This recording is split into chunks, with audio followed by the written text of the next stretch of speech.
This is Paris Création qui entre la caillou avec un nouveau look, un nouveau design. So I'm getting là, c'est un socks. This is a socks.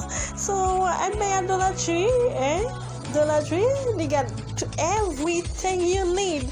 So and then I buy the socks, and then now I can put my own design there. If you see everything with the design, just watch Baby's creation, and then you're gonna see what you're supposed to do. I remember when I was little, I was make the socks for the student at the school, and then they very like it. So now today I try again. I see it's coming good, but I don't know if for you, if you like it, give me a thumbs up. Moi songe l'aime te Haïti, moi te kon fè ou pou vendre, bien cher moi vendre yo, l'aime descendre en bas la ville là, l'aime descendre en bas la ville là et puis acheter chaussettes yo et puis m'acheter passer dans fabrique store là et puis moi commencer acheter arrangement et puis faire design en chaussettes. Longtemps bah ça était à la mode en pile depuis on élève une chaussette qui dentelle là couvrir soulier ou pas à la mode. So je dis moi fait à la mode pour vous, moi souhaite que vous aimez li ou appréciez li. Please give me a thumbs up, partagez avec un autre monde. Quel que soit bagay que vous gagnez à caillou mezo, ka faire tourner un trésor. C'est qui ça que vous besoin même pour faire li, ou besoin chaussettes là, ou besoin socks là pour faire li, ou besoin un ruban, ou besoin machine à coudre, ou pas une machine à coudre, ou ka coudre à la main tout. Moi m'te kon coudre à la main, l'aime bot ko vle monter machine maman yo m'te coudre. So ou ka coudre à la main, ou soit ou ka coller li tout avec glue. So moi même moi décider pour coudre li, c'est un bagage que on va le vendre, faut décider pour coudre li. Et puis ou ka faire li tout pour petit fille qui la caillou yo. Ouais, j'aime te montrer ou te fait sec pour mettre dans tête si on avec belle décoration et on fait chaussettes là tout avec belle décoration là dans li. This is Baby's Création, quel que soit bagage qui on gen la caillou, la faut recycler yo, la moto qui joue ka faire avec yo, Watch Baby's Création, partagez avec yo monde, et puis show me love, so if you like it, don't forget to subscribe. C'est tout ça que nous avons pour aujourd'hui. C'est que vous appréciez ça me fait. Et si vous n'aimez pas tout, vous pouvez dire qui ça que vous n'aimez et moi je vais corriger. C'est ça, oui, Baby's Création. Quel que soit le bagage que vous n'aimez, seulement écrivez-moi et puis je vais corriger. This is me, Baby's Création. Don't forget to subscribe. Let's get started.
Bye.